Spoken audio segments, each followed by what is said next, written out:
Welcome, Strays and Wanderers! Bad time. I'm Cameron Holt, and I'll be your Dungeon Master for the evening. I'm joined as always by the intrepid Arcana crew! Say Hey. hello, or whatever. Woo! Hello. Hello. It's episode 2 of season 2 of A War of Fang and Fur. Last time, we witnessed the attempted execution of Queen Azalea, Dame Liliana, and Sir Robert Boulderclaw, and sadly, the successful executions of Borgel, Flank, and Prince Finrus Wulfer of House Luperel.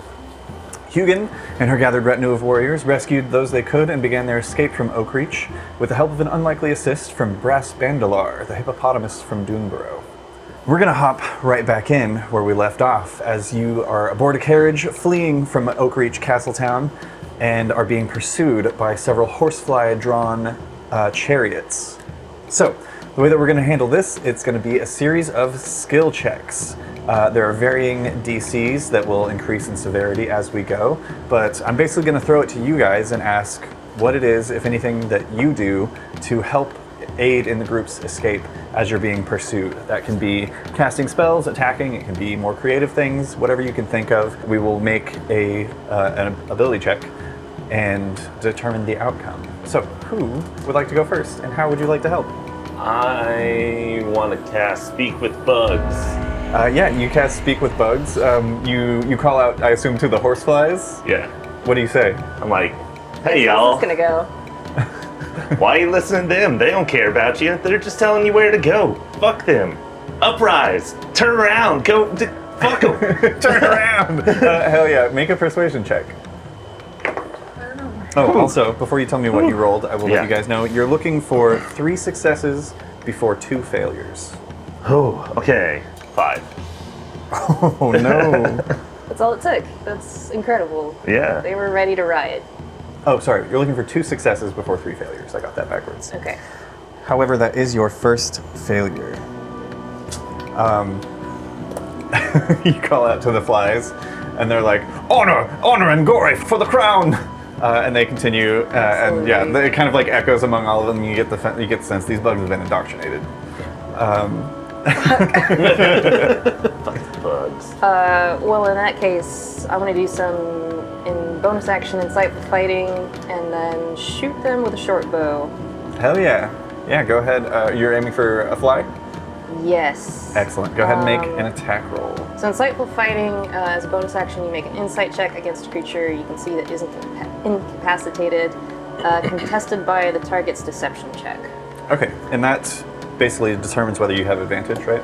Whether I can do sneak attack on them, yeah. Gotcha. Okay. Excellent. This won't count towards the skill check itself, but we will find out. They rolled a 7. Yay! Because I rolled, that's a 25. Damn. Nice. Yeah, they're my just, insight's good. they're just flies.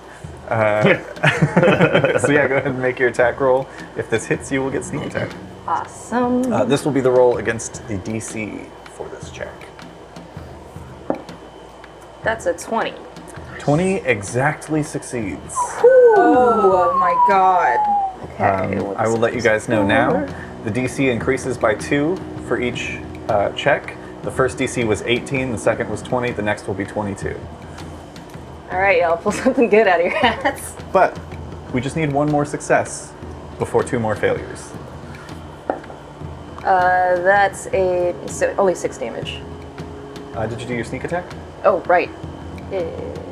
Success point 46. It's so humid that my double insulated tumbler is sweating. Soaking wet. Would you like a towel? No, I'm good. Oh, also, I meant to do this up top, but I completely forgot because I didn't write it in my notes. If the sound is different, that's because we're letting the AC run because it's currently 79.3 degrees in here. And subscribe to Patreon if you want quieter streams so that we have the money to not do this in a warehouse. If we're glistening, that's absolutely You mean why. it so that we can add air conditioning to the tavern? Sure, yeah. Yeah. Yes. Central air. Yeah, or, frost enchantments to chill the corners or whatever. Yeah. 31 damage.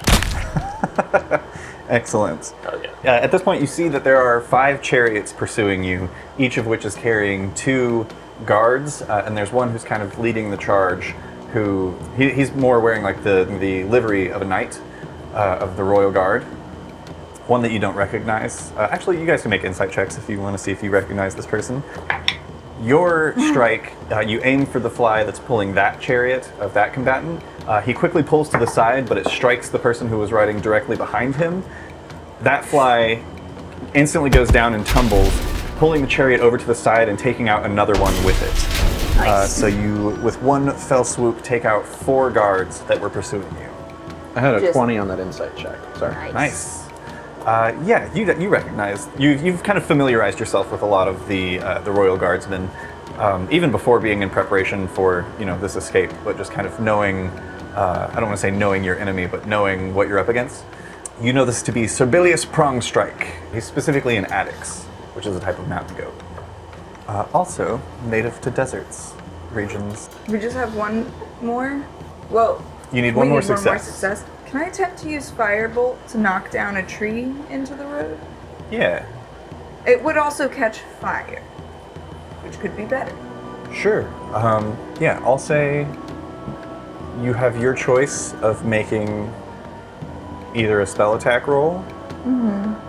I'll put it this way. If you go for a spell attack roll, there's going to be a damage threshold of 6 to be able to get the tree felled. Okay.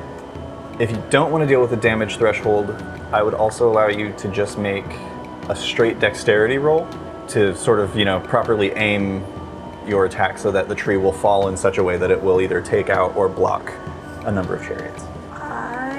I'm gonna take my chances with the damage threshold. Okay. Uh-oh. That is it's not gonna do it. 14 Okay. to hit.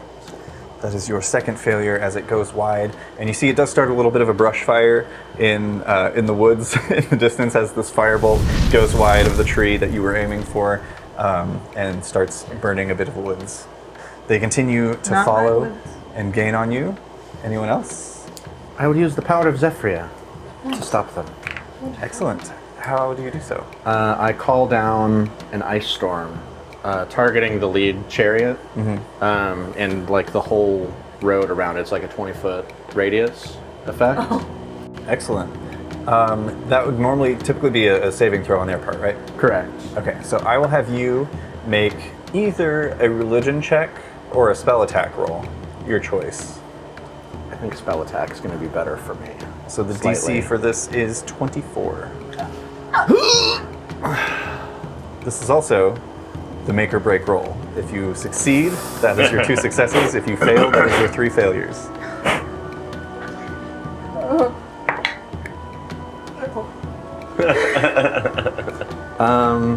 It's less than 24. Okay. You didn't happen to have like inspiration or I don't know. I don't know, I'm like, is there points? anything I could do to give people advantage? The Silver answer is You have bars. bardic inspiration. it's not gonna be enough. Oh no, it's not. I guess I this mean, is unless you. Is there anything I can do? Any of my nonsense that gives me some sort of chronomancy. the greatest power of all? None of us have that. Zephyr, save us. So I rolled a gentleman's 11. And a scoundrel's 25. So does the spell like So you cast work? the spell. The ice centers on that point. The series of chariots manage to kind of pull around and through. Since they're pulled by horse flies, they are hovering, so they're pretty unaffected by the ice on the ground itself. You see a few of them skid a bit, but are quickly past that patch of iciness and continue to pursue as you see Serbilius Prongstrike in the lead, grabs a spear from one of the guards next to him and hucks it forward. It lodges itself in the back wheel of your carriage, which then, quickly spins around, catches. The entire wheel breaks off as your carriage tumbles to the side, and I need everyone to make a dexterity saving throw. oh boy. Now. This is a good time to have it. This is definitely my best saving throw. Ooh, that's a nat 20. Hey! All right. It's 27. 12. 25. Nice. 7. Okay. Anyone who rolled less than an 18 failed. You take 6 points of bludgeoning damage as There's you your are damage. Paul's first damage. as you're tossed from the carriage. Hugin and Azalea both light as a feather. You manage to leap from the carriage yourselves and kind of roll and catch yourselves on the ground. The rest of you are prone, and I need you all to roll initiative. I'm so hurt, y'all. I should have used a This lower is level really spell. bad. Ooh, okay. Oh. 19. Nice. 21. 9. 8. Nice. Up first, Lady Azalea. You catch yourself, kind of brush yourself off, and look back down the path and see as 6 guards, as well as Sir Bilious Prongstrike, have dismounted their chariots and are rushing forward towards you. Yeah. You see the guards are holding weapons and look as though they're kind of coming up to apprehend, but you see murder in Bilious's eyes. Sure. Yeah, I'm gonna run up and I'm gonna run up to Elzor, Okay. take his knife, run back.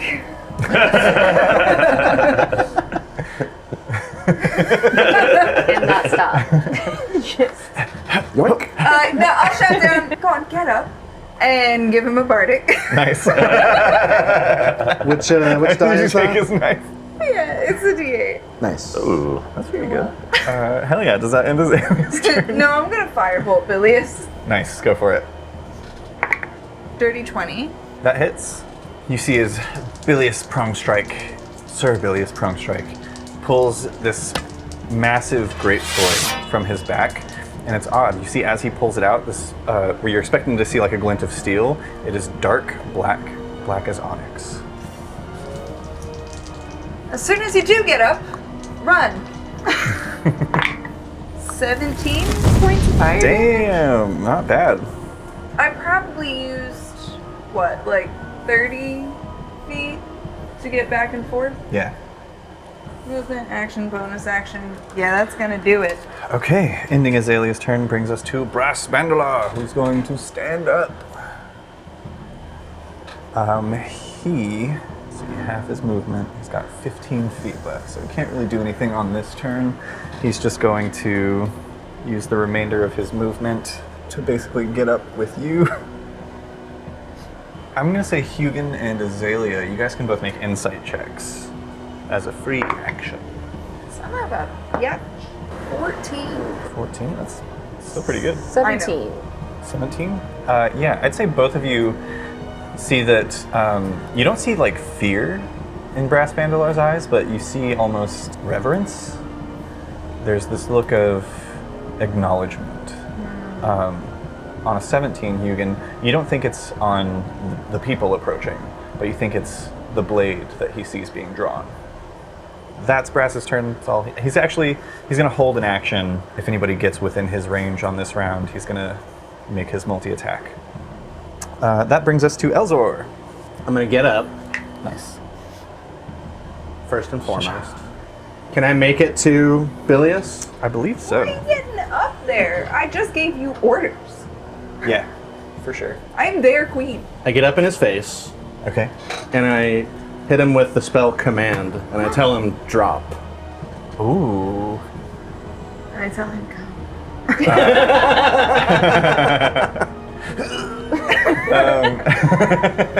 So he needs to make a wisdom saving throw against a 16. Okay. That is only a 12. Alright.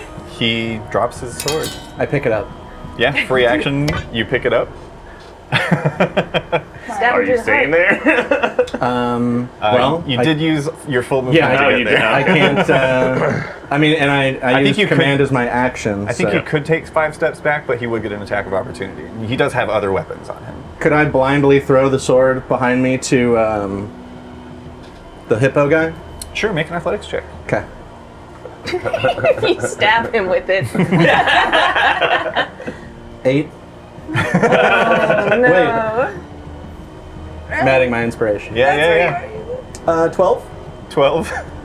It goes 10 feet behind you. I'll throw out a little marker. I don't have a sword, but I do have Did any like effect happen when I picked it up? By the way, any like revelation about the weapon or anything? Did it talk to me?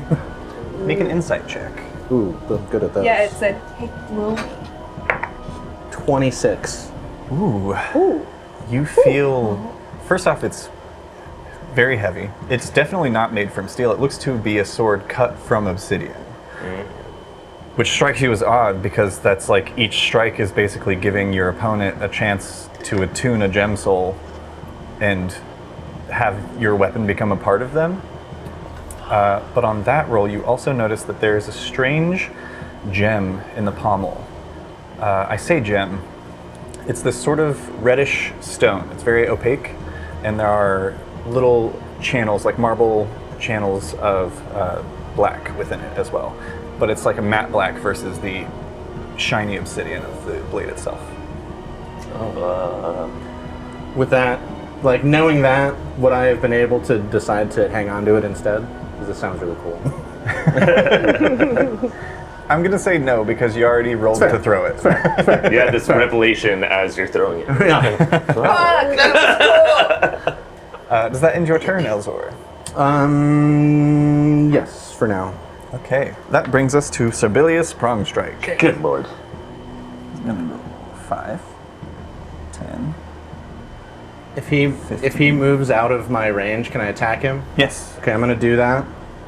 go for it. He picks up his sword. Well, Damn. before he grabs it, and during my like attack, because this will knock him away probably, because it's gonna deal lightning damage to him. Well, if it knocks him away from you, that knocks him closer to the sword. What if I hit him Yeah, but- from this direction? An doesn't- opportunity attack happens as you're passing someone. It happens as you're leaving their melee range, which would be away from you towards the sword. I mean, that's not a great roll. That's only an 11. 11 does not hit. He sidesteps your strike, kind of rolls forward and grabs the sword. That was 15 feet. He's gonna go another 15, 20. Back up to you, Shit ass. and We're in a rough spot now. then he's going to make his multi-attacks with the sword. Okay. First one's probably gonna hit. That's 24. That does hit. I rolled the same thing again on the second strike. Okay. Give me that damage. He's picking up a lot of dice. I know. You take 24 points of slashing damage in addition to He keeps rolling. 16 points of necrotic damage. So As- 40 damage. Yes. Good lord. As you feel this deep pit of hunger within you, there's this brief moment as the sword slashes through your flesh where you feel this instinct to consume, to reach out and attempt to bond to this stone as it's passing through your flesh and your hide, but something stops it.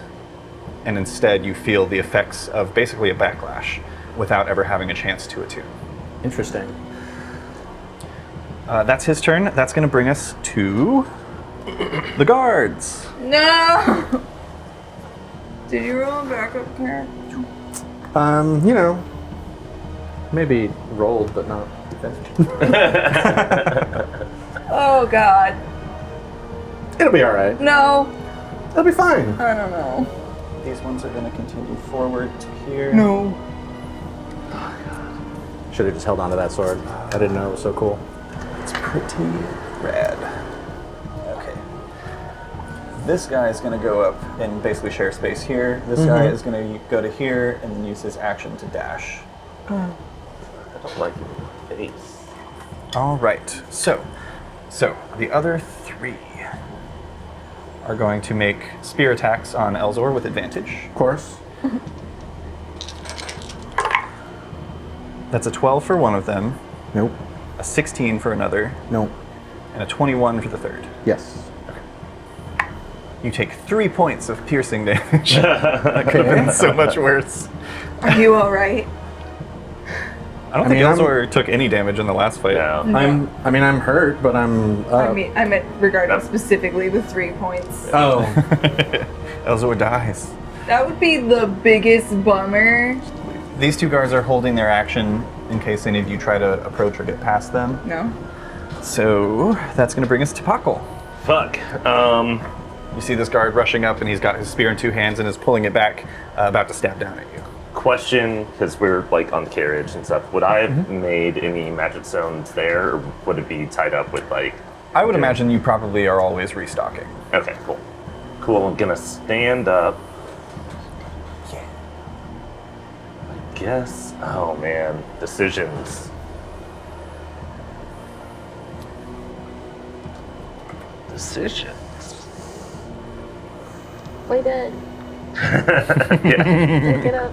that should be a racial trait. Yeah, feign death as a spell. I'm gonna cast Shillelagh and pull out a stick, and then with two hands make a strike. Nice, go for it. 11. No, that does not hit the guard. All right, second attack. 17. 17 hits, yeah. Cool. Can you make a strength saving throw for DC 18? Yeah. Okay. That is only a 15. Cool. So it's going to do 9 damage. The hit's going to push him back 5 feet. And then on top of that, my swarm's going to come out from like my arms and push him back another 15 feet. Nice. Basically to that little push. Pushed all the way back to here. Yeah. As you just crack him across the skull, carried away by little bugs. He's like rolling over himself, but they're like positioning themselves under him in such a way that he's like rolling forward but moving backwards.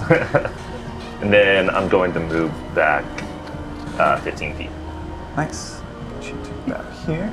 Yep, and that'll be my turn. Excellent. Hides behind Hugin. Speaking of, it's Hugin's turn. I think we need to run. What's that gonna look like if we try to run from these guys?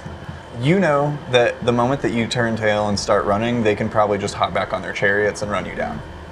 Even through the trees? It would be harder, but again, they're chariots and not carriages, so it's a lot more maneuverable. We blow up their carriages. How many carriages are left? Or chariots, yeah. 3.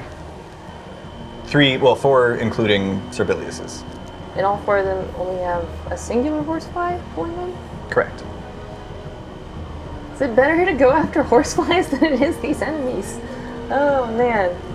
There's really only one reason to hit the enemies. But I don't think we can win that way. It'll be alright. Don't worry. I'll get away. I'm worried. I will say, you can see that the bull that got struck on the head is like, you like definitely cracked his skull. One of his horns is like wobbling weird, and he's bleeding profusely from the face. He looks very rough. How much damage did you do to him? Not that much. He did 9 Yeah. damage. Yeah. We'll be fine. We're all gonna die. Okay. No faith in this. Welcome back to Fang and Fur. Yeah, I'm just gonna start trying to pick off these little guys. So the one closest to me with the cape. Yeah. I'm gonna Imagine short spells bow you have. attack. That's a 19 to hit. That hits for sure. 21. Nice. Yeah, he dies. Nice. Oh my god. My microphone came unclipped. Oh no, you'll have to undress to get it. Subscribe to Patreon for footage of him finding his microphone. If you want to keep us cool and see us hot. Nice, dude. Cunning action, hide. Because I'm hurt. Yeah, do you want to go kind of in the direction of this little hill, or do you want to go behind the carriage? Probably behind the hill. Unless I could hide behind Vandalore. It's like hop on his back, like a little Hugin I said that backpack. you kind of like tuck into some. Like a mouse on the back of a cat. I'll never figure it out. There was a bush here all along.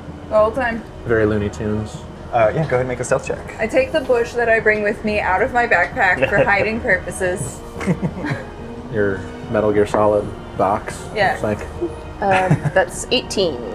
Ending Hugin's turn brings us back to the top of the round with Lady Queen Azalea. Thank you. Put some respect on my name. I'm gonna take kind of a risk. Ooh. I'm going to throw the dagger that I took. How far away am I? From whom? From the big guy. Beef boy. Beef Bilius. You're pretty much exactly 35 feet away.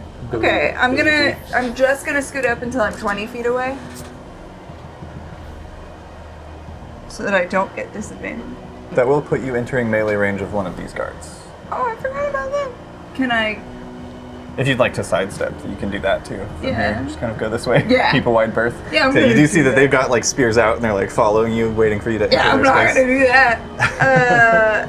I'm gonna throw the dagger that I took. Okay. And I don't get advantage, but I do get sneak attack. If you hit, correct. That's a 16? 16 does not. It hits his pauldron on the shoulder and just kind of like clangs off into the dirt. I mean, since he's engaged with me in combat, would she get advantage on that? No. Quit throwing swords and knives. My odds of success were relatively high. Yeah. Should have tied a string to it.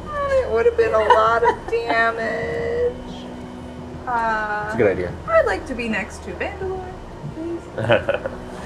Sure. I think you can get exactly back to where you were. Perfect. And I'm going to toss a healing word at 2nd level to Elzor. Oh, thanks. Nice. What do you say? Get your shit together and get away from there! That is 11 points of healing. Thank you. Rad. At the end of Azalea's turn, Brass Bandalar is going to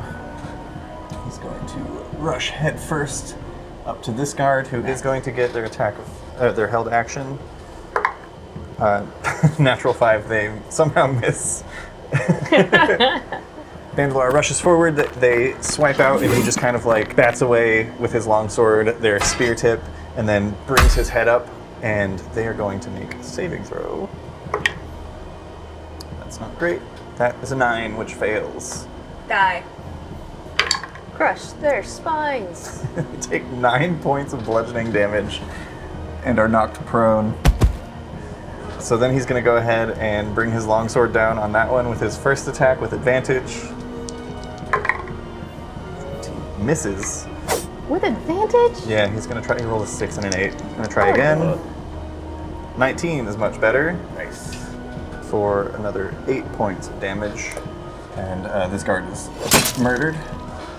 That is his full multi-attack. He'll use the remainder of his movement to step into this guy's space, who's also going to take his attack. An 18 does hit. Yeah, 7 points of damage to Brass. Luckily, the only damage that Brass has taken before this was falling off the carriage. That is Brass Bandalar's turn, which brings us to Elzor.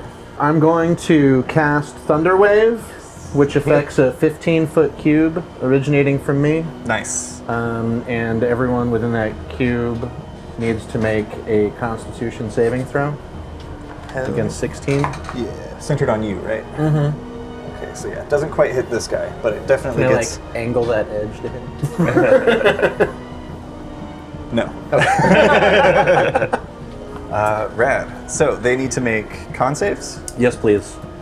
I'm just going to roll for the guards as one, because these are the same stats. So we'll say this is big boy, this is guards. Mm-hmm. Nat 20 for pronged strike. God. And a natural 2 for the guards. Okay, so the guards are gonna take 13 thunder damage and are pushed back 10 feet. They both die. Nice. They, are stricken by lightning. They're struck. They are struck by lightning, is that correct? They're struck by lightning. Oh, it sounds so wrong. Yeah, it's not They are stricken malaria. with disease, yeah. They explode. Their guts paint the grass. Nice. What happens on a success? Do you still get pushed? So if he succeeds, then he takes half damage. Okay. Which also, is... remind me, again, we're not doing crit rules on spell saves. Because we talked about, like, if somebody rolls a nat 1, then you basically get critical I thought damage. we were. I thought, yeah. Are we doing that? Okay. And if that's the case, then on a natural 20, he takes no damage. Okay. Yeah. But he doesn't get knocked back. But any unsecured items in that area do get knocked back.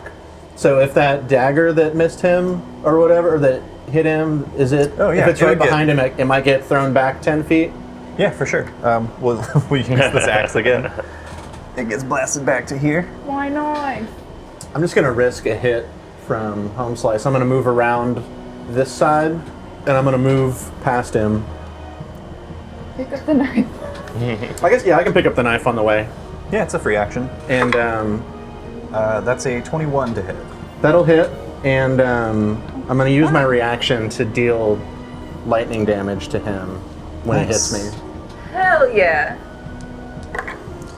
I'm sure this is gonna suck. 16 points of slashing damage. And 9 points of necrotic damage. So 25 damage.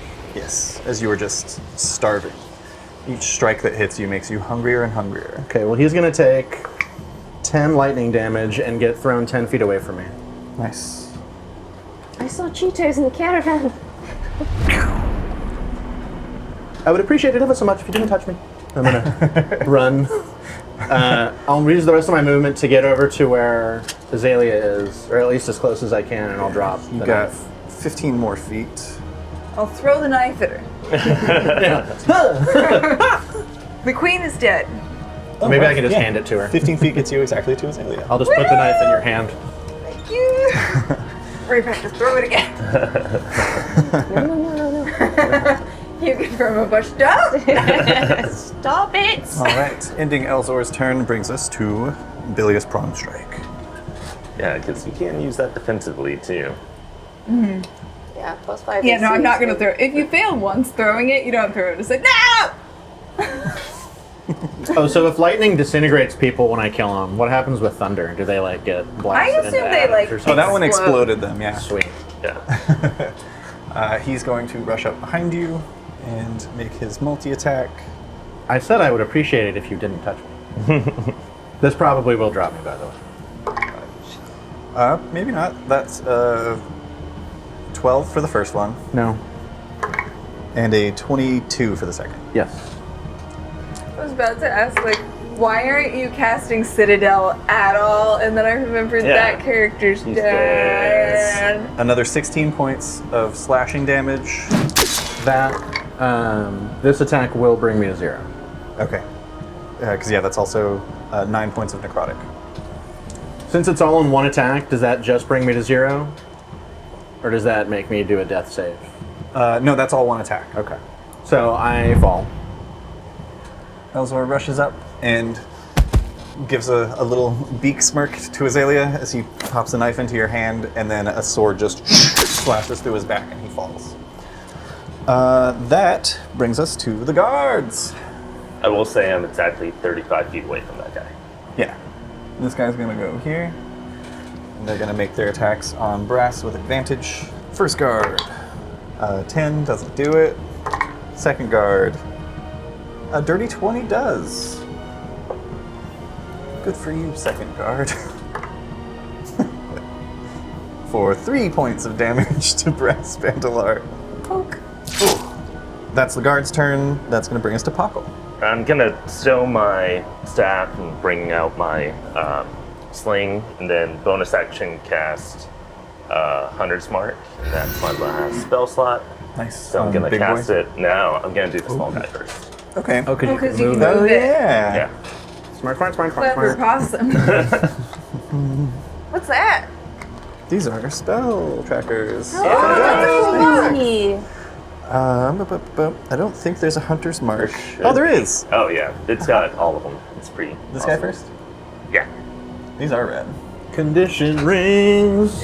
We I love that love- they're labeled outside of just being on the markers so that you can actually find them. Beautiful. Yeah. Make a magic stone attack on him. Yeah. Nice. Yeah. 22 to hit. Yeah, that hits for sure. It's gonna do a lot of damage. So I've got Gathered Swarm, the normal attack, and Hunter's Mark. 18 damage. Yeah, that's the guy you hit on the head. He had 2 hit points left. Overkill? Maybe. Nah. I believe it takes a bonus action to move your hunter's mark, right? Right, yeah, so I can't do it so this it's- turn. it's- Then I'm going to do it, attack to the other guard. Other little guy? Yep. Nice. 20, dirty 20 to hit. Yeah, for sure. Cool. 9 damage. Still hanging on, but gets absolutely brained. Oh, and it pushes him back 5 feet. Nice. Yeah, he gets pushed just out of range of Bandalar, and I was going to ask if that provokes an attack, but you already said last time that it doesn't. yeah, They have to do it on their own. Yeah, forced movement. Nice. Ending Popple's turn. Yep. It's gonna bring us to Hugo. I'm gonna pop out of the bushes and take a shot on Beefy Bilious. You hop out of the bushes, Beefy Bilious. Oh shit. That's only a 16 to hit. That does not hit. Bomber. Do you have advantage because you were hidden? Is that a thing? Oh yeah. Well, hang on. Let me check his. Sorry, I can't remember the rogue rules. I don't do these a lot. Yeah, you rolled an 18. His passive perception is 16, so he was not aware of you. Nice. Okay, so let's switch dice then. Let's try this one. Oh, that's worse. Okay, 11. All right. Yeah, this one he kind of like doesn't notice you, but it like whizzes just past his snout and just, like sees the arrow and pulls back and turns and clocks where you are. Yeah, I'm just gonna try to hide again. We'll see. Yeah, you hop back into the bush. Go ahead and make another stealth check. 16 on that one. That brings us back to the top of the round with Azalea. You have a knife in your hand Yeah. and a dead Elzor in front of you. Well, an unconscious Elzor in front of you. I'm gonna Auction. I'm gonna rush around to be behind To flank with. Beef Man. Nice. Yeah, and I'm gonna cast Ambush Prey on myself. Okay. I am at this time invisible. Yeah. As you're rushing over, you sort of like blend into the grass. With that invisibility, am I hidden? Go ahead and make a stealth check with advantage. Nat 20. Nice. Yeah, you feel pretty hidden. Okay. Time to do stuff. Hell yeah. I'm going to stab. Do a stab. Oh, and I have advantage because I'm hidden.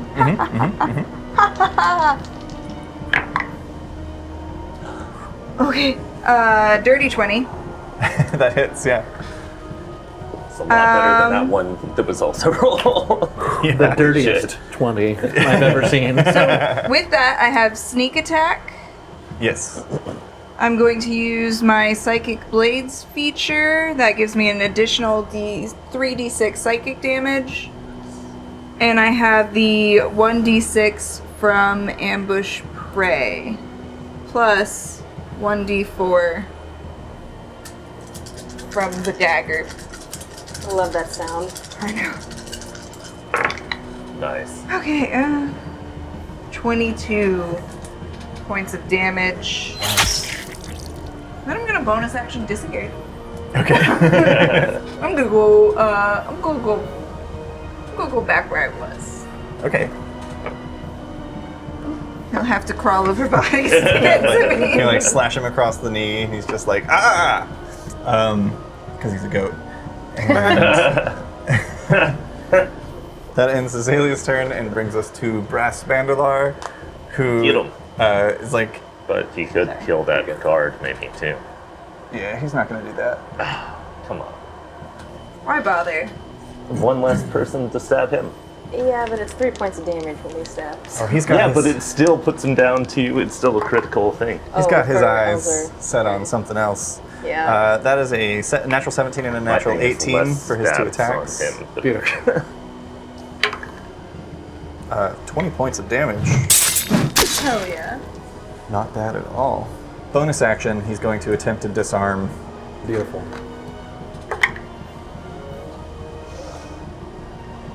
No, yeah, that's a 17. Brass takes his longsword and begins kind of maneuvering it around with the greatsword, trying to flick it out of his hand, but it proves to be just too dense and he's got too good of a grip. He just kind of backs the longsword away and prepares himself. Elzor, I need you to make a death saving throw. Okay. Give me that 20.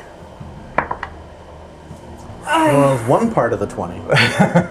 Unfortunately, the wrong part of it. Better than being a natural 1, though. Just True. one failure. It's true. That brings us to Sir Bilious Prongstrike. Oh, He's probably distracted right now.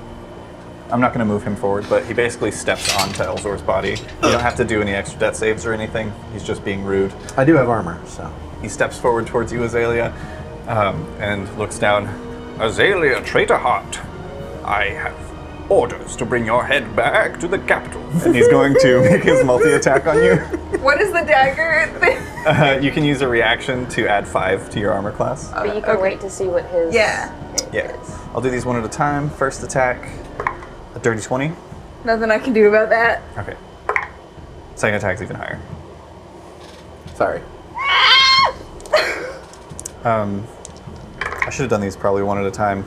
You take 14 points of slashing damage. Okay. In addition to 12 points of necrotic damage. Okay. Still up? Okay. That's his 2 attacks, and he stays focused on you, standing over Elzor. That brings us to the remaining guard. Actually, he's going to rush over here. He's going to make his attack on you with advantage.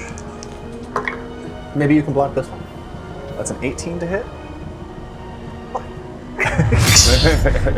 You see the spear coming at you from behind, and you instinctively pull the dagger around and just catch the tip of the spear and move it out of the way. That's the guard. That's going to bring us to Pockle. Save us, Papa. So that last guard's looking pretty rough, right? Yeah. Okay, I'm just going to make a regular magic stone attack. I'm not going to move Hunter's Mark or anything. Okay, go for it. 17 to hit. 17 hits. I'm going to use my Gathered Swarm to do a little bit more damage just in case. Oh yeah, overkill. 17 damage. Yeah. He also had 2 hit points left.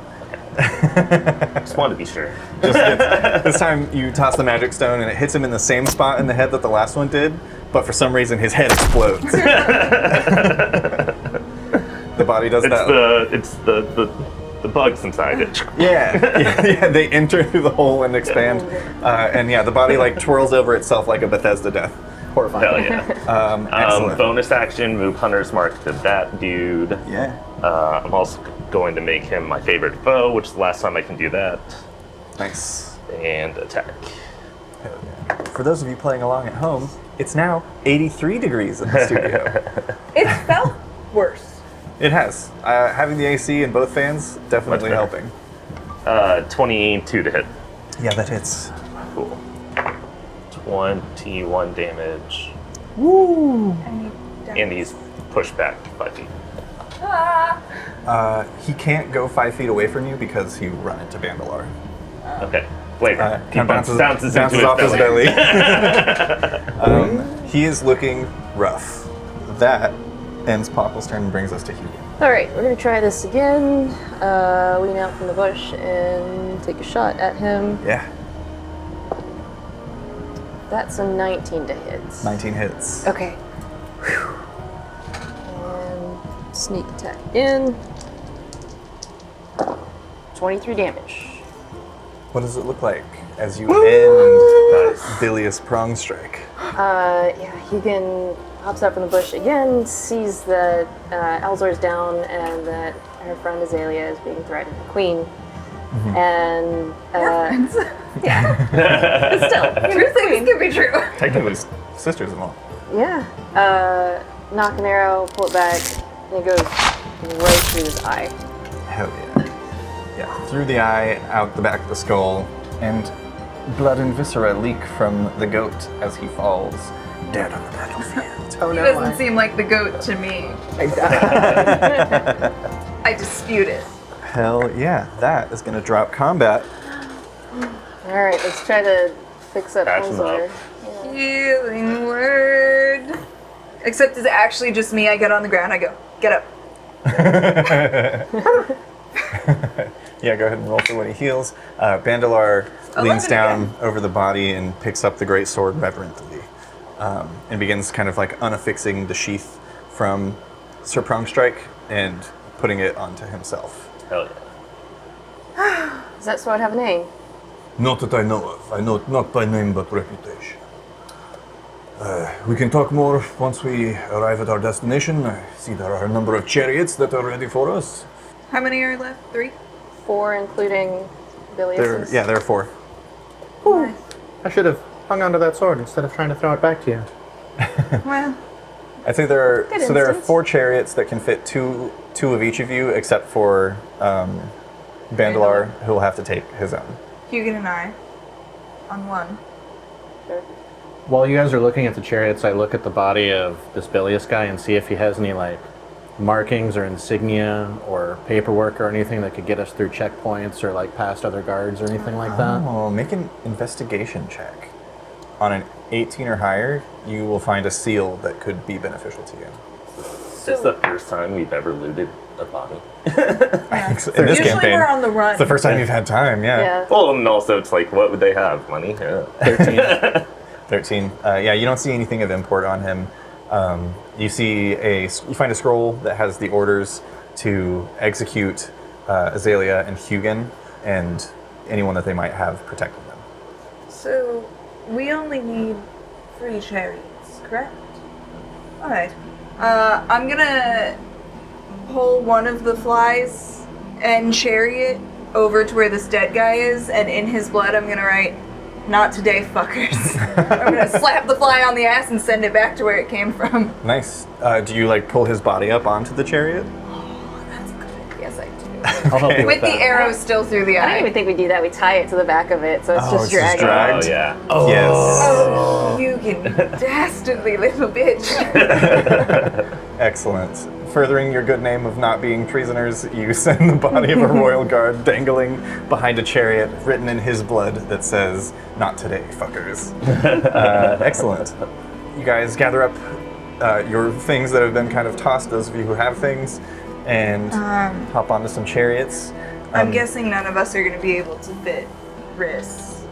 Oh, did we? He was in our carriage, wasn't he?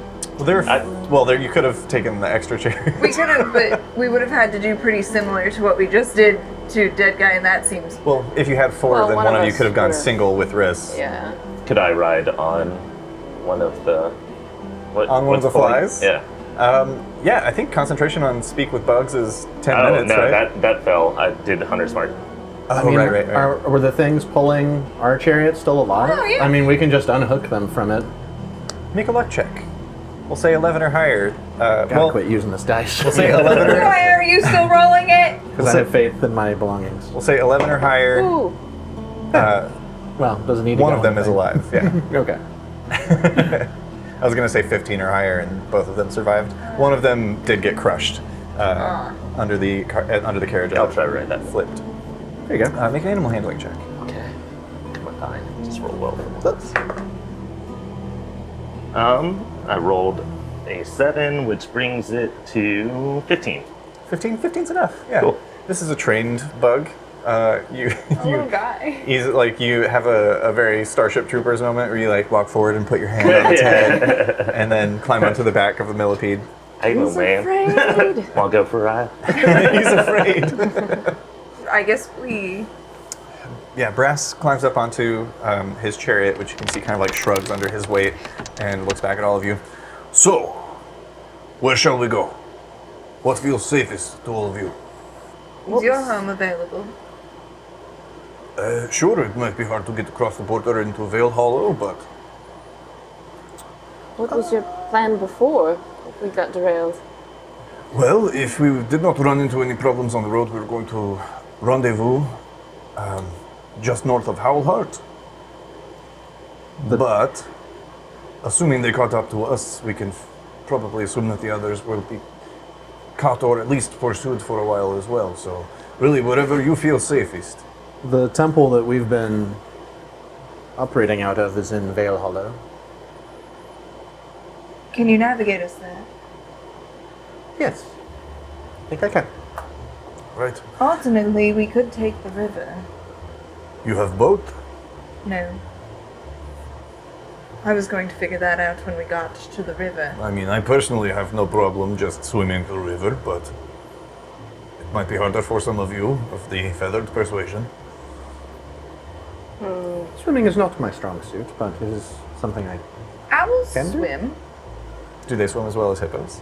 That's what I. Nothing swims as well as a hippo. That's not true. Plenty of fish do. probably have to take off my armor. We could fairly easily get through the temple, hopefully, unless they've been chased out as a result of the current goings on.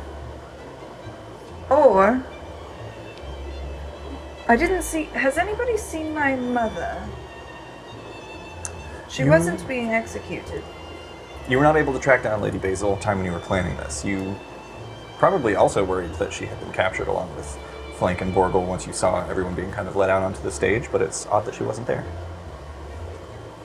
I know there's a clever woman. I'm sure she's either gotten away or hiding out somewhere. If I was a betting woman, and I am,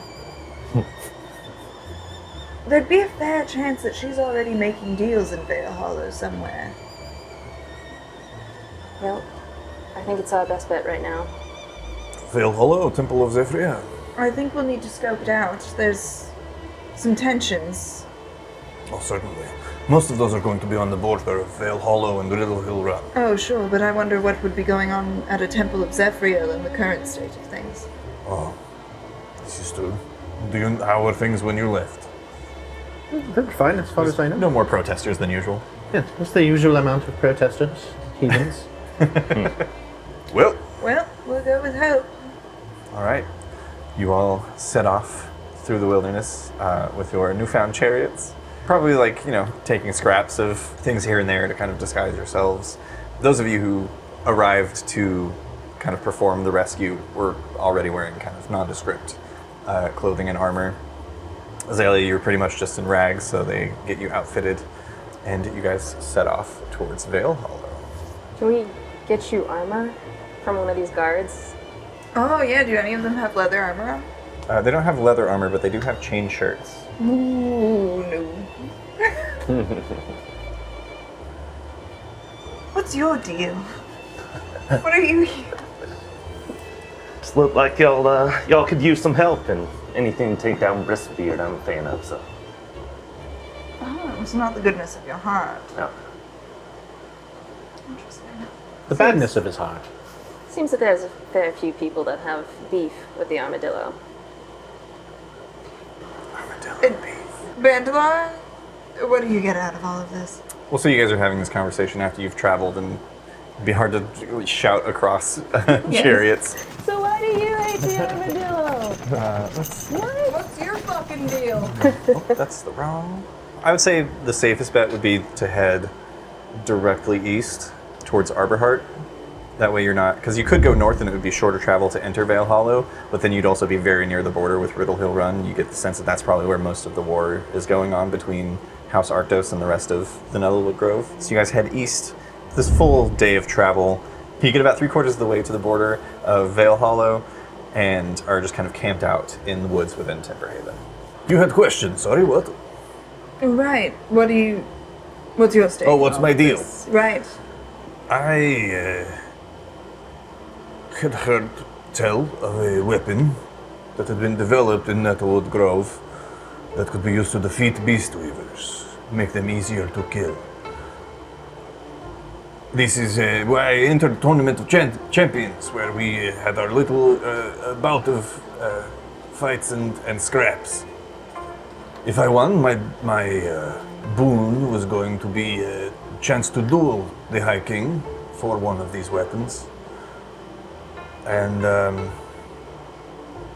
well, we don't have to get into all of that, but mostly I sought this. And he holds the sword.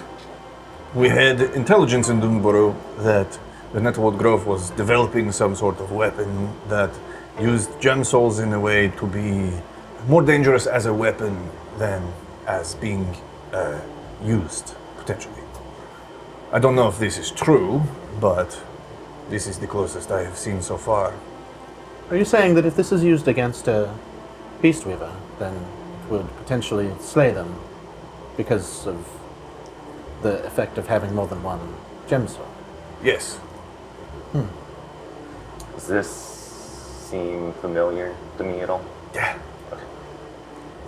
You specifically make a history check. That 20. Fuck yeah! You're kind of like having this conversation around a campfire, and he's Brass Bandovar is holding up and discussing this sword, and we kind of like pan over to Pockle, who's just like very, very blank opossum face. Like slowly zoom in, and the camera warbles and brings us to a little flashback. We see a similar-looking possum who stands a little bit straighter and wearing a bit nicer clothing, is in a workshop, and a much younger Pockle sits within the workshop as well, kind of off to the side, looking over your father's shoulder as he is honing the edge of a blade. And you see as he goes over to this like portrait of one of his ancestors, like one of your great-great-grandparents, and he lifts it off the wall, and you see there's a safe behind, which he uses a series of keys to unlock and open. And you see as he reaches in, he pulls out a similar little red stone that is seemingly innocuous, just kind of it's a pretty red, but it's not as crystal clear as most gem souls are. He takes it out and kind of polishes it off, and very carefully steps over and begins affixing it to the hilt of a blade. This one is much smaller than the one in this greatsword, but he's also working on it's just like a regular short sword. You see as he kind of affixes it and then breathes a sigh before kind of like looking over his shoulder and he's like, oh! Damn, you scared the shit out of me, Pockle. You know you're not supposed to be in here. Come on, let's get you back into the living room. I'm making a sword too. Just like a wooden stick. He like kneels down and like takes it reverently in both hands. He's like, hot damn, Pockle, that's perfectly balanced. Take after your father after all, don't you?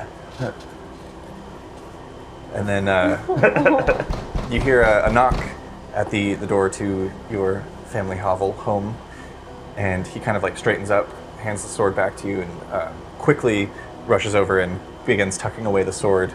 And as he goes to answer the door, we come back to the fire as you're just kind of staring at this familiar looking gemstone. Hard to say. Are you all right, Pockle?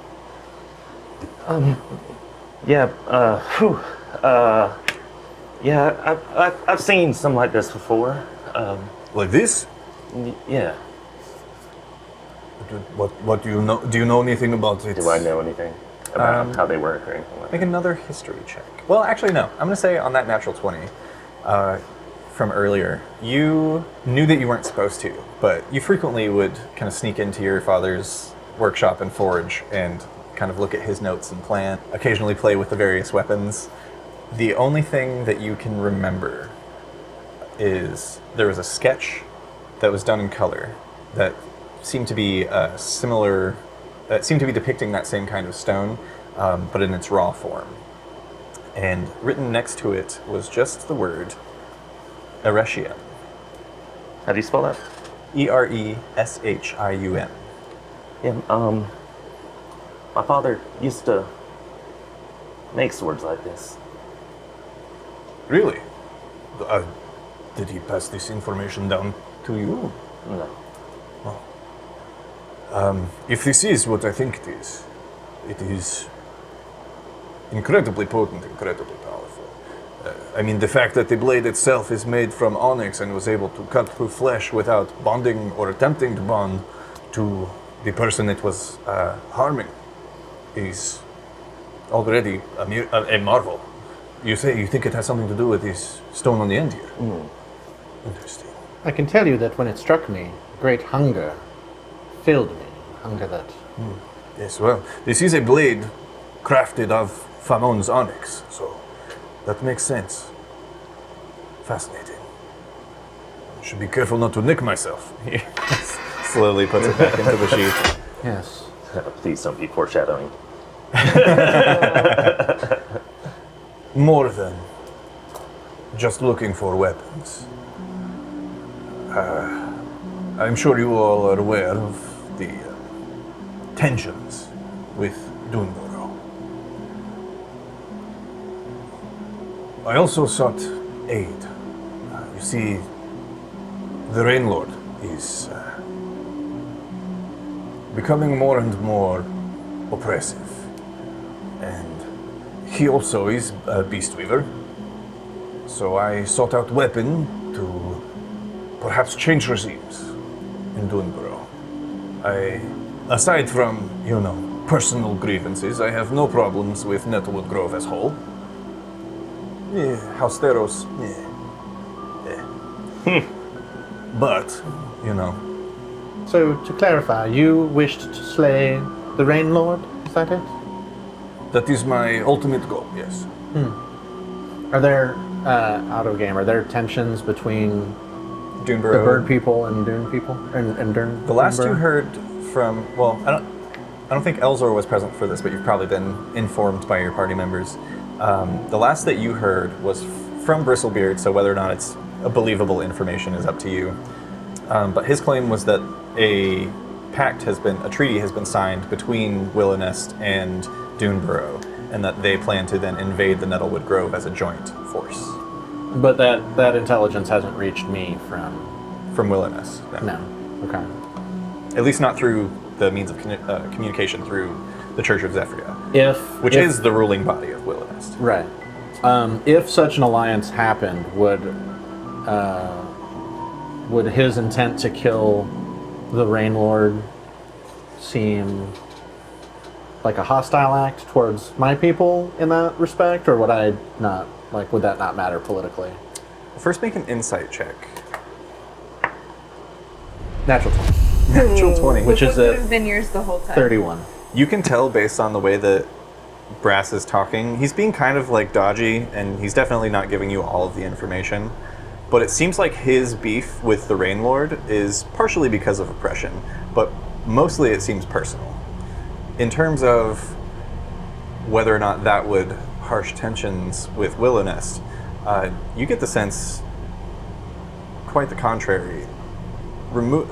Forming a treaty and a union between the two places, if the leader of Duneborough were then to fall, that would give the Church of Zephyria an opportunity to then step in and guide those people who are now lost and spread the will of Zephyria to the sands of the desert, which blow in the winds just like anywhere else. Of course.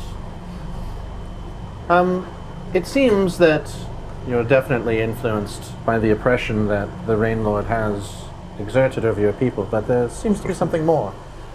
Something between just the two of you, perhaps? Make a persuasion check. 9. I'll roll for Brass. I'll pull up the Tray of Fate for this. You rolled a 9. Mm-hmm. This is going to be insight. To beat a 9, he needs to roll an 8 or higher. It's a natural 3. Nice. For a total of 4. Rainlord Ravan Sunstride. This is my brother. We look similar, not the same. He has longer trunk. But his insistence on pushing the boundaries of what is servitude and what is slavery, he has blurred too many lines. I have kept these quiet since my arrival here, but in Duneborough, technically I am rightful ruler of the deserts. I was in talks with the Nettlewood Grove about these weapons and peace treaties to cease the fighting at our borders. I was unsuccessful. And in such, our people came together and made their opinions known. And my title was revoked, and my brother rose to become Rain Lord. For my failure to negotiate peace, my brother was able to gain enough sympathy from the people that I was exiled.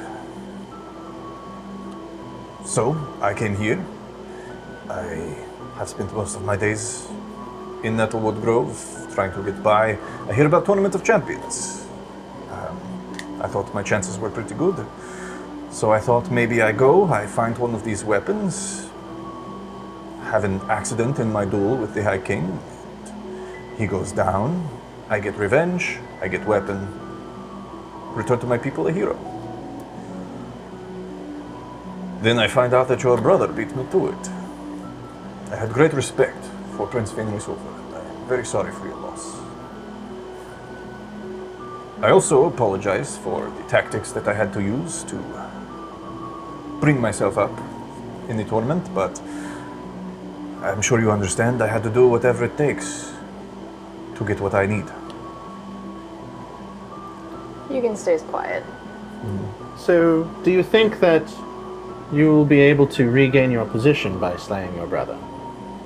I am the only remainder of our bloodline, so lawfully, yes, it would return to me. And my first order, back as Reign Lord of Dunborough, would be to free those who have been enslaved across the lands and return balance to the population. Alright, so why help us? Why not just take the sword and be on your merry way? Well, getting across borders is not the easiest thing to do these days. I figured maybe, I scratch your back enough, you scratch my back a little bit. Who knows, maybe we go together in this endeavor. Well, as the rightful ruler of the Nettlewood Grove, who should be the High Queen, if we can work together, then perhaps we can bring some sort of peace between all three of the realms. Yes, perhaps we stop this war before it even fully begins. If I become ruler of Dunborough, you have rightful ruler of Nettlewood Grove. I assume you have sway within the Church of Zephyria and the Willow Nest. Perhaps our powers combined, we save more lives than need be wasted in this sure to be bloody endeavor. Well, I would definitely be pleased to help this group however I can. I can't promise anything from the Willow Nest government, but I can reach out to my superiors and see if they are willing to go along with what we're discussing. Certainly, and if the treaty between Dunborough and Willow Nest is between the Crown and the Church, then me having the Crown, I would then have equal pull. I could perhaps sway them as well. Perhaps rather than an invasion, we have an alliance. We become a unified Farallon. Yes. And we crush those pagans in the Riverlands. No. Well, Here. speaking of bloodshed, I'm gonna stand up and cast Mage Hand and start digging a big hole. I'd like to bury my brother. We're not going to be able to get him across the border as well. Should be laid to rest in Timberhaven. How long have we been on the run at this point? Have we had any rests at all, or? You guys can take a short rest for sure, but this is the same day. I was gonna say, if we had rested, I could stone shape up like a little memorial for him. But You've taken a short rest. Could you do it in the morning? oh wait, hold on. Yeah, I do have stone shape. Yes. For now, we'll want something nondescript. We don't want anybody to find it and destroy it while we're getting things finished. But a marker so that we can find it again. It should be known, our travels into Vale Hollow will not be simplistic. There are tensions between not only Vale Hollow and Riddle Hill Run, but the attempted execution of Liliana, as well as Lady Azalea, originally from Vale Hollow, Queen Azalea, apologies, has led to also tensions between the Emperor and his forces, the High King, and Vale Hollow, so chances of just an easy border crossing are very slim, especially, being on the run. So we should be prepared for potential checkpoints. Do I know who's currently in charge of Vale Hollow? Yeah. Yes. It'd be okay. Sorry, in charge of House of Opus, like the main figurehead is Queen Willa Shade Fang of House of Opus. She's a fox. How Damn, close is she's a she? fox. My mother is on her council. Yes. Your mother pretty much runs it in her stead. Willa Shade Fang was present at the Tournament of Champions, but you don't know about her whereabouts since. But Lady Basil is on the Council of Five, and the reason that she was late to the Tournament of Champions was because she was basically doing Queen Willa's job. It's because she doesn't love me that much. It's fine. Sure. She loves her job more. Career woman.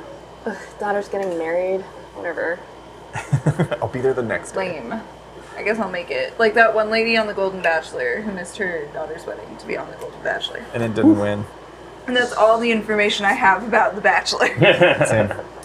If, on the off chance, my mother made it back to Vale Hollow and was able to get in contact with anyone without being known, and they don't consider us public enemies on account of, raising hell.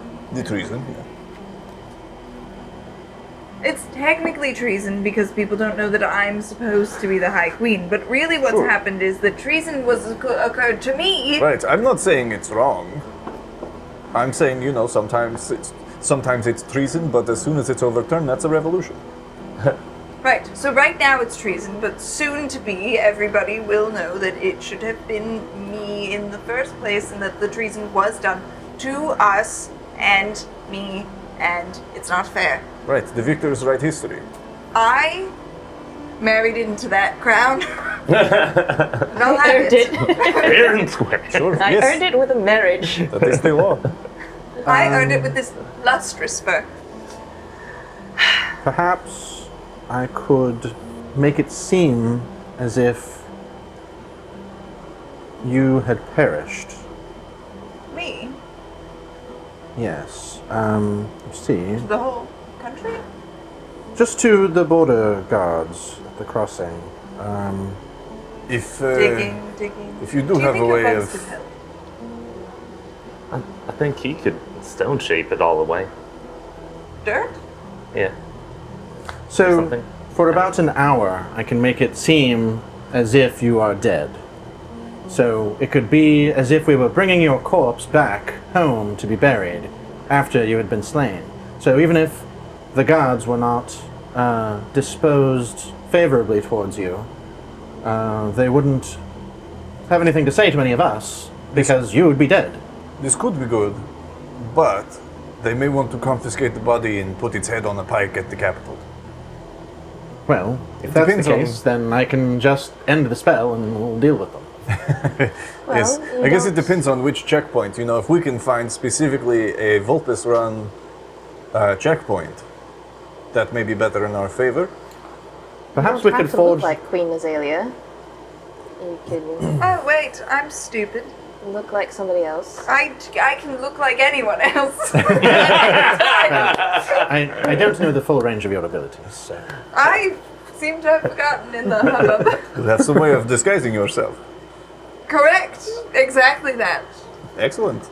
But we don't know yet if it's good or bad for me to look like me. Well, if any of the rest of us have some sort of a problem, I can make them seem like they're dead. Bad. Indeed.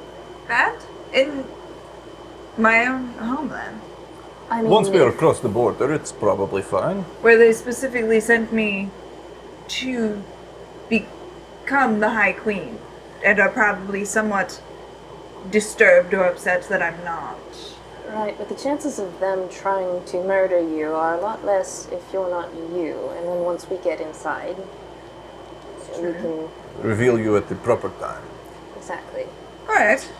Who should I be? Anyone? A commoner? The possibilities are endless. I'm A gonna rich might one. attract much less attention. So opposed to it. Rebel. You make a marvelous bird. But always.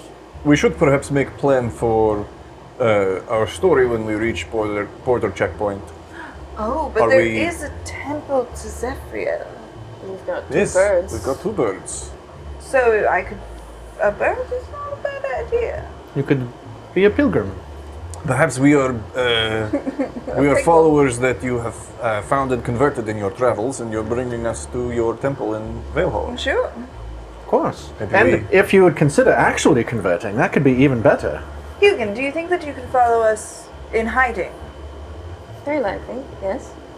That way we have eyes if things go Certainly to absolute hell. after a short rest, too. Zephyrians believe that like it's They're- all in nature and everything, right? Like in the wind and Specifically the wind. Oh, okay. Zephyr is. Windy mama. the wind. Yeah. Yeah. the wind. Elzo will do the talking. I have no problem pretending, but I will say there does not have to be wind for there to be rain. I mean, there has to be air. Sure. You could also argue that the absence of air would be like being under the water, where you are surrounded by the rain. I mean, there's still air in the water. That's how things that breathe under the water. No, they breathe the water. There's air in the water. There is air and water. I have a lot of experience being in the water. There's no air down there. I have to hold my breath. We're getting off topic. Perhaps you change your mind if I told you more about the religion. No. No, I'll delve into. I think maybe A sermon. instead of this, we plan for arriving at the border. Fading Who are back we? into- Are we merchants? Why are we traveling into Vale Hollow? What reason do we give to let them pass us through? We're acolytes of Zephyr. Oh, right, good. Right. Forgot we made that plan. You got. I got distracted. You got. Which is why it's important for you to know at least a little bit about the religion. Fine. The wind shall fill our wings and carry us. I'll pull out some holy text and start going through the basics. Chick tracks. I guess And you all have a nice long rest. we'll bury Riss. Yeah. Can I ask, what is the tradition back home for beast weavers? Are they laid to rest with their stones? Yes, typically they are. You know that on a normal occasion, the crypts beneath the Temple of the Ardors Dead family's body. is typically like well guarded. The only reason that it wasn't whenever you guys were fleeing during immediately following the wedding reception was because the guards had been kind of spread out to protect basically this. You were pretty sure something was going to go down at the wedding, but you weren't entirely sure what it was going to be. So the majority of the Looper Elf forces were conscripted out, so it was less guarded. But typically, there are a number of guards standing over the crypts because the people of House Luperel are laid to rest with their gem souls still within them. Unless they're dishonored, then they're removed and recycled through the line. Right. Are there any stones of like decent size in this area? Just like maybe a big rock or Yeah, something? for sure. We can push it over like by where he's being buried, and I can, in the morning after we've rested, I can stone shape it into whatever shape you want. What if you made it like a coffin or something, so he wouldn't, preserve his body until you can get it back to the keep? Yes, until he's laid to rest in his ancestral home. Sure. I mean, if you'll let me use stone shape to like do that, it's like Yeah, absolutely. For sure. Yeah. So you guys get your long rest. You can go ahead and take that on your sheets. And in the morning, Elzor casts stone shape to create a stone coffin. Hit point.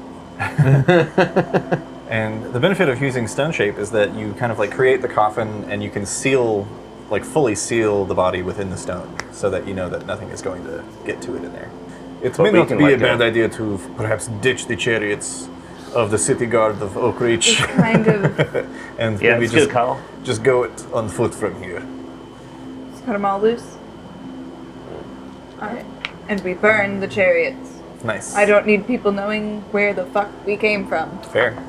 Yeah, you guys take the time to kind of lay various flowers and bushes and brush around the tomb of Prince Riss, and so that it's not just like weird stone cube out here in the woods, but it's kind of hidden and tucked away.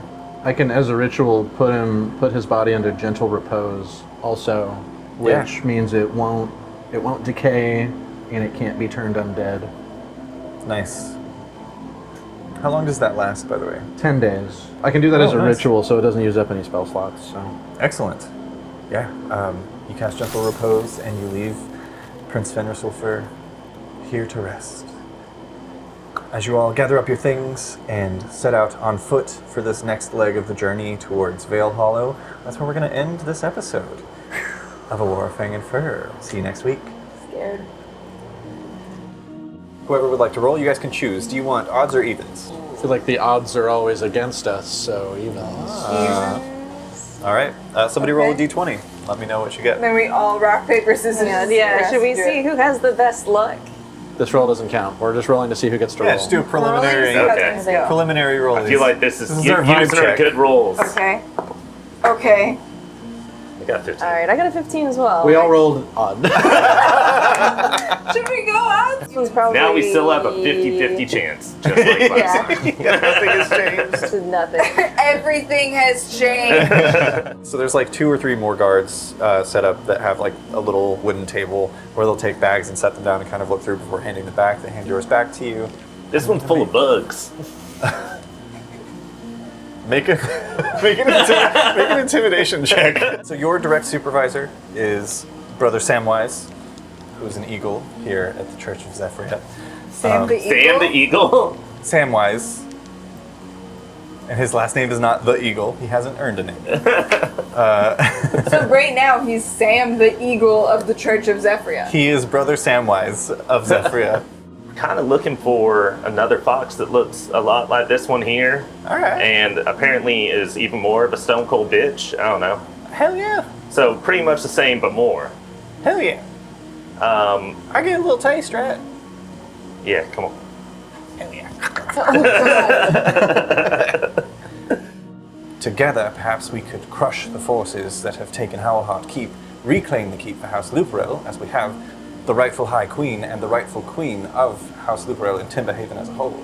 If we could do that, and make perhaps our stipulation for the Alliance a severance of the Empire, a return to treaties between kingdoms with no emperor, or under the rightful crown, we could remove Bristlebeard from the throne, return Howlheart Keep to the Luperels, and she kind of like looks towards Brass and he's like, and then we killed the Rainbringer. Easy.